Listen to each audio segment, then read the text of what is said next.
कानपुर में अगर आप सोचते हैं कि कानून सिर्फ अदालतों और फाइलों में रहता है, तो आज की ये कहानी आपको सोचने पर मजबूर कर देगी।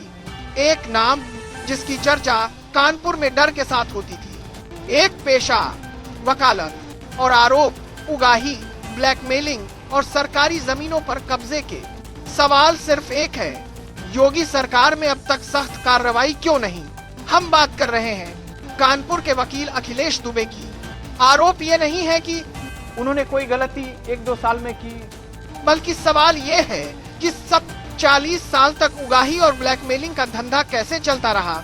40 साल मतलब सिर्फ एक सरकार नहीं, बीएसपी आई धंधा चलता रहा। सपा आई नेटवर्क और मजबूत हुआ, बीजेपी आई अब सवाल उठने लगे। तो क्या ये सिर्फ संयोग है या फिर सिस्टम की सबसे बड़ी नाकामी? शिकायतों और चर्चाओं के मुताबिक अखिलेश दुबे पर आरोप है कि लोगों को कानूनी मामलों में फंसाने की धमकी, समझौते के नाम पर उगाही और सबसे गंभीर सरकारी जमीनों पर कब्जे।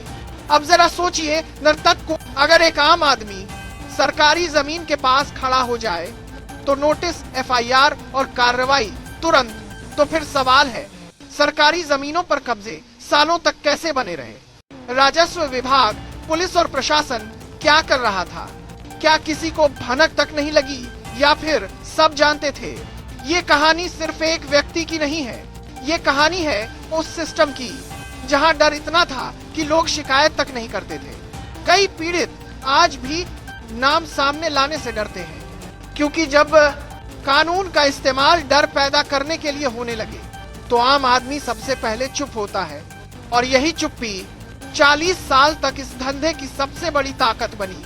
योगी सरकार माफिया और अपराध के खिलाफ जीरो टॉलरेंस की बात करती है, तो आज जनता पूछ रही है, अगर आरोप सही है तो कार्रवाई कब?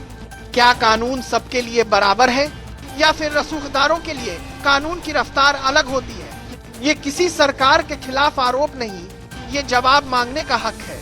आज योगी सरकार के पास मौका है, अगर दोषी है तो सख्त कार्रवाई करके मिसाल बने, अगर बेगुनाह है तो सच सामने लाकर भ्रम खत्म करे। लेकिन खामोशी अब विकल्प नहीं है, क्योंकि जब 40 साल का डर टूटने लगे तो सवाल सिर्फ एक नाम का नहीं रहते, पूरे सिस्टम का हिसाब मांगते हैं। अब देखना यह है, क्या इस बार कार्रवाई होगी या फिर ये कहानी भी 4 फाइलों की तरह किसी अलमारी में बंद हो जाएगी? आप क्या सोचते हैं? कमेंट में जरूर बताइए, क्योंकि जब सवाल जनता पूछे तो जवाब सत्ता को देना ही पड़ता है।